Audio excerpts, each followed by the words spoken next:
Hi guys, welcome back. So in today's video, I want to introduce the Guardian Aurastacker.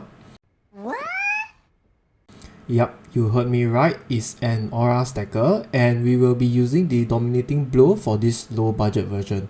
So before I start, I want to emphasize strongly that this is built more towards party plays and not solo plays.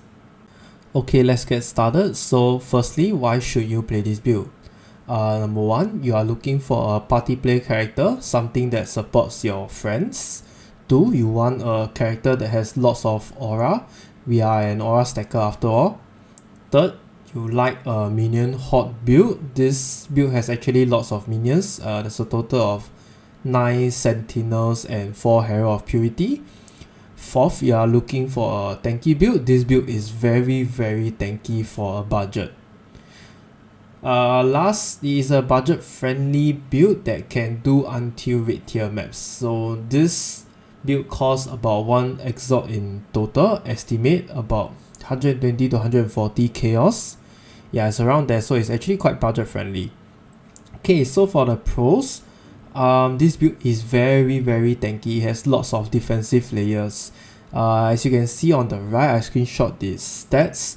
We have about 5.3k energy shield, and we have about 55% evasion chance, 33,000 armor, 88% physical damage reduction. We have 75% block chance, and we are going CI as well, so we are chaos immune.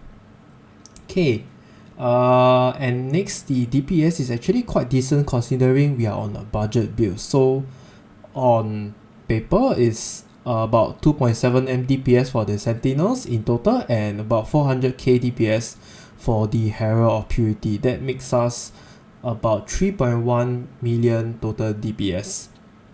Okay, and we are using 10 auras, and this is including the Guardian passives and skill gem. So the last pro is this build is actually sort of like a mini headhunter, where you steal the rare mob's aura if you ever met one or kill one with your dominating blow. Okay, so the cons, this build is actually very slow at clearing maps. That's why I mentioned that this is more towards a party play build. And second, it's not a lazy build where you just run and pick up your items, unlike the Karen Golem or your Spectral build. So yeah, and lastly, the solo play will be much slower. It is very slow. Okay, let's talk about the Ascendency for the Guardian. So first of all, you're going to pick up Time of Need, where you have 80% reduced effect of curses on you, and every 4 seconds you regenerate 30% of life over 1 second. Next, we're going to pick up the Radiant Crusade, where you are plus 20% to all elemental resistance, and this is only to yourself. And next, while there are at least 5 nearby allies, you and nearby allies have permanent onslaught, and while there is at least 1 nearby ally, you and nearby allies deal 10% more damage. Okay, next we're going to pick up the Bastion of Hope, where you have plus 50% chance to block attack damage for 2 seconds every 5 seconds, and if you have blocked in the past 10 seconds, you and nearby allies cannot be stunned. So next, if you have attacked recently, you and nearby allies have 10% chance to block attack damage, and this applies for our Dominating Blow. The next one, if you have cast a spell recently, you and nearby allies have 10% chance to block spell damage, and this applies when we use Molten Shell, so you can see the skills later on. Okay, the last passive, you're going to pick up Unwavering Crusade. Nearby allies have 20% attack, cast, and movement speed. Nearby allies have 30% increased area effect, and nearby allies intimidate and unnerve enemies for 4 seconds on hit. So I have listed down the order of importance for the passive skill to take on the right. Just refer to it whenever you need. Okay, I'm going to mention the Pantheons and Bandits first. So for the Pantheons, we're going to pick up Soul of the Lunaris and Soul of Gufku. Remember to capture the boss in Mineral Pools map and capture the boss in Cemetery map. And for the Bandits, my personal opinion is just skill all because we really need the 2 extra passive skills. For the skill tree, I'm not going to elaborate too much onto it because you can always refer to the Path of Beauty and check it out. So I'm just going to mention the passive nodes that we are aiming for over here. Firstly, energy shield, and next reduce reservation of skills, minion damage, minion attack speed, armor, and we will need one cluster jewel socket, Zealoid's Oath, and chaos inoculation for our full chaos immunity. For the auras, total we're going to run 10 auras. We'll be running precision, dread banner, and the dread banner only provide allies with impure effects because we're going to link this with generosity.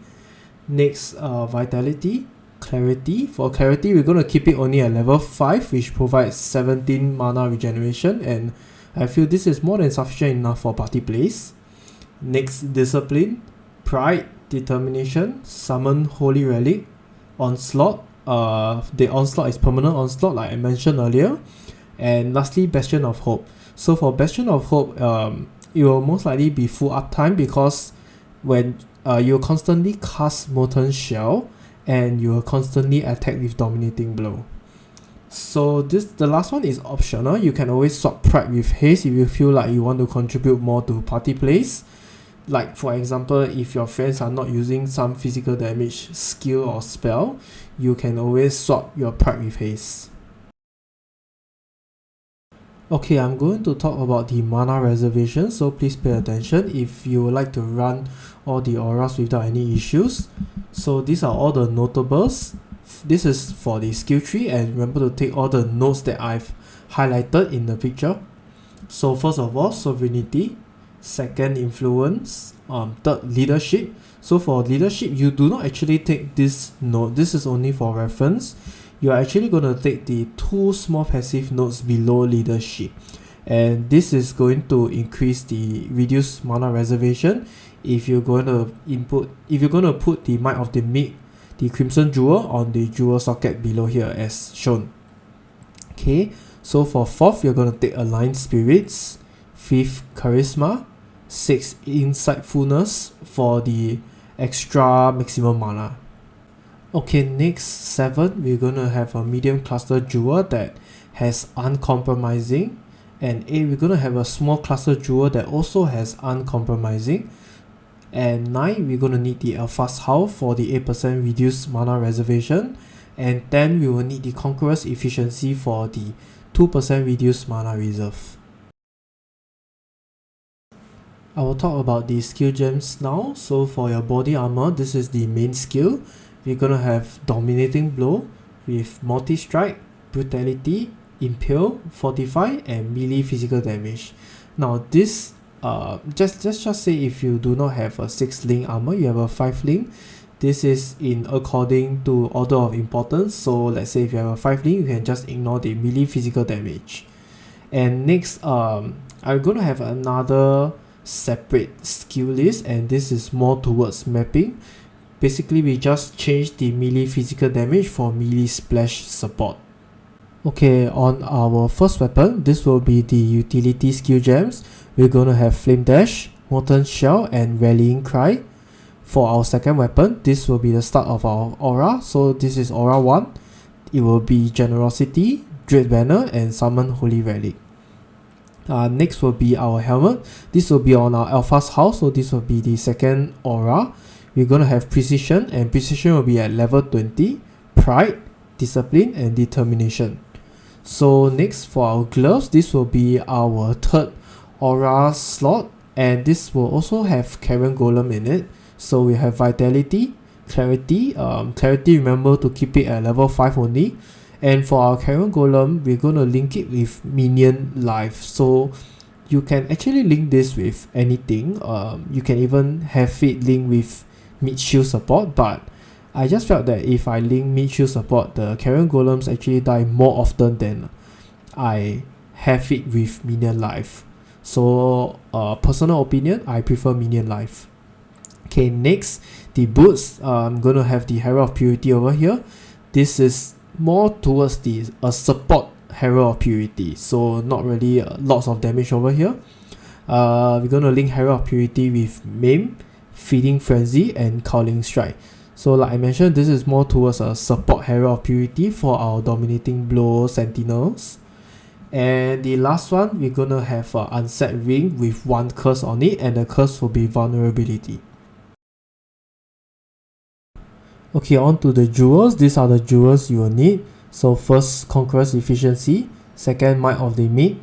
Third, the Ghastly Eye Jewel. You need 3 of this jewel, and the jewels need to have the modifiers, maximum energy shield, and minions deal physical damage. So you can actually have any of the minion damage modifier is also applicable. Next, we will need the medium cluster jewel. This has to be the aura type, and we are looking for the uncompromising passive over here. Anything other than that is a bonus. For our passive skills, you can look for 4 to 6 passive skills. It doesn't matter. We are just going to need 4 passive to link to the jewel socket. So next, the small cluster jewel, you're going to look for the armor type over here, and the same, this also needs the uncompromising passive. Anything other than that is a bonus. For this, you will need to look for adds 2 passive skills. So you can also find one that adds 3 passive skills, but because we are tight in the passive skill points, you might face some issues regarding this. Okay, so for both of the cluster jewel, you can self-craft this by using the Orb of Alterations until you get uncompromising. Then use the Orb of Augmentation if you have only one line of modifier before using the Regular Orb to make it rare afterwards. And just remember that both this cluster jewel needs to have a minimum item level of 50. Otherwise, you will not be able to roll uncompromising.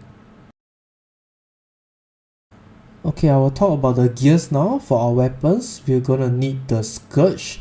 This is mandatory. And we're also gonna need the Aegis Aurora. This is mandatory. So for the Scourge, best is if you have minions have 15% increased attack speed. And for Aegis Aurora, best is if you can have as high increased armor energy shield as you can. Next is our helmet. For our helmet, we will need the Alpha's Howl. This is also mandatory. And best is if you can have as high cold resistance as possible. For the body armors, there are a few alternatives to this. So the first alternative, you can get a 6-link corrupted armor with the correct colors. Basically 5 red and 1 green. The second alternative, you can get a 6-link uncorrupted strength and intelligence armor with any modifiers or even clean. So example is the Saintly Chain over here. You can see it requires strength and intelligence. So next, you use a Orb of Alteration until you get the modifier percentage increase armor and energy shield. Have at least minimum 74% on it. And then use the Orb of Augmentation if there is no suffix slot. And afterwards, use the regular orb to make it rare and just pray you roll some good modifiers. Otherwise, just make do with whatever you have. And lastly, you benchcraft Flat Energy Shield. The maximum is 69, so you have 69 maximum energy shield on it. The last alternative, just use any energy shield armor. You can even use any unique one, as long as it has the correct color, which is 5 red and 1 green. For the gloves, just search for any rare intelligent glove with maximum energy shield, percentage increased energy shield, and 2 resistance. So you can always search for 3 modifiers instead of all 4 of them, and then benchcraft the last modifier. Just remember to ensure that there's an open prefix or suffix slot to craft it. Okay, for the boots, just search for any rare intelligence boots with maximum energy shield, percentage increased energy shield, movement speed, and 2 resistance. So similar with the glove, you can always search for 4 modifiers instead of all 5 of them, and then just benchcraft the last modifier. Just remember to ensure that there is an open prefix and suffix slot to craft it. So because I know that the boots are actually a little bit hard to find or they are more expensive, there's an alternative for this, which is using the unique boots Stephen Art, and this actually provides a high amount of energy shield. Just bear in mind that you have to ensure all your resistance are kept before getting these boots. For the amulet, we are going to need a Citrine amulet. This is mandatory, and the modifiers we are looking for here is maximum energy shield, percentage increase maximum energy shield, and 2 resistance. Same, you can always search for 3 modifiers instead of 4 and then just benchcraft the last modifier. So do remember to use your blessed orbs to change the implicit value of the item until you can get 24 strength and dexterity. So for the anointment, I have choose Arcane Guardian because it's gonna give us more energy shield to make us more tanky, and you have the extra 6% chance to block spell damage while holding a shield. I've chose this because it is more or less relatively cheap. It only requires 1 clear oil, teal oil, and 1 black oil. So I mean, there are actually other alternatives, so just feel free to change this whatever you like if you have the currency. Okay, on to the rings. For the first ring, you need to search for a rare 2-stone ring with minimum 38 strength, minimum 27 dexterity, and maximum energy shield. So for your second ring, you need to search for a rare unset ring with maximum energy shield and 2 resistance. So same like all the other rare items, you can always search for 3 modifiers instead of 4 and then just benchcraft the last mod. You can also always change the modifiers with both rings if you have trouble finding it. So for example, you can find strength and dexterity on your unset ring and resistance on your 2-stone ring instead. You can just change whichever you find it more convenient. For the belt, you will need the Darkness and Throne, and you're going to socket 2 of the Abyss Jewel mentioned previously into the belt. This will give you lots of energy shield and medium physical damage. Okay, last but not least, for our flasks, we're going to use 5 magic flasks. The first one will be the Quicksilver Flask of Adrenaline. This will increase our movement speed. Next will be the Granite Flask of Iron Skin, which increases our armor. Next will be the Jade Flask of Reflexes, which increase our evasion. Fourth will be the Basalt Flask of Heat to be immune to freeze and chill. And the last will be the Quartz Flask of Staunching to be immune to bleeding and corrupted blood. Okay guys, I'm going to briefly show you how you can actually craft your own medium cluster jewel. So first of all, you'll need an aura effect medium cluster jewel. And then next, you're going to use Orb of Transmutation to make it magic. Next, you're going to use Orb of Alteration until you get Uncompromising. So Uncompromising is actually quite common. I'm trying to roll it now. And you should not take too many alterations. I think it's just a little bit unlucky for me. I'm not sure the percentage, but I remember that it is actually quite high. Oh, I got it. Okay, so let's just say if you have Uncompromising, and then it doesn't have a suffix modifier, so use Orb of Augmentation. Okay, so now we have 2 mods, and then next you're going to use a Regal Orb to make it rare. So yeah, here you go. This is how you actually craft it. It is not expensive. You just need Uncompromising on it, and anything other than that is just a bonus. So also do remember that the small cluster jewel for the armor effect is also exactly the same. So just follow exactly what I have mentioned and you should be able to get Uncompromising on your small cluster jewel as well. Okay guys, next I'm going to show you how to craft the body armor. So just look for a strength and intelligence body armor. For now I'm just going to go with the Saintly Chainmail. So the first step, you're going to take an Orb of Transmutation and make it a magic item. Next you're going to use Orb of Alteration until you get increased armor and energy shield. So yeah, as you can see, I have actually got it over here. So I also have a suffix over here. So let's just say if I do not have a suffix, you're going to use the Orb of Augmentation to get it for the suffix modifier. And next, you're going to use a Regal Orb to make it a rare item. Okay, so just make do with whatever you get. And the last step, you're going to bench craft energy shield. So over here, you can see you are actually able to bench craft this. And yeah, you will just keep trying to benchcraft this until you roll a slightly high maximum energy shield. Okay, so I've gotten 68 over here, and yeah, this is the final product for the Saintly Chainmail. And just do make sure that this is actually 6 links, so you can change the colors easier if you like. Okay guys, that comes to the end of my build guide. Hope you guys enjoy it. If there are any mistakes or anything I have missed out, do help out by mentioning it in the comments section below. Also, if there are any questions, you can always hop on by the Discord channel and inquire them. I will always be glad to answer your questions. Once again, thank you for watching. I hope you guys can enjoy this party build as much as I do. Remember to hit the like and subscribe button to view more content from me. And I will see you in the next video. Bye!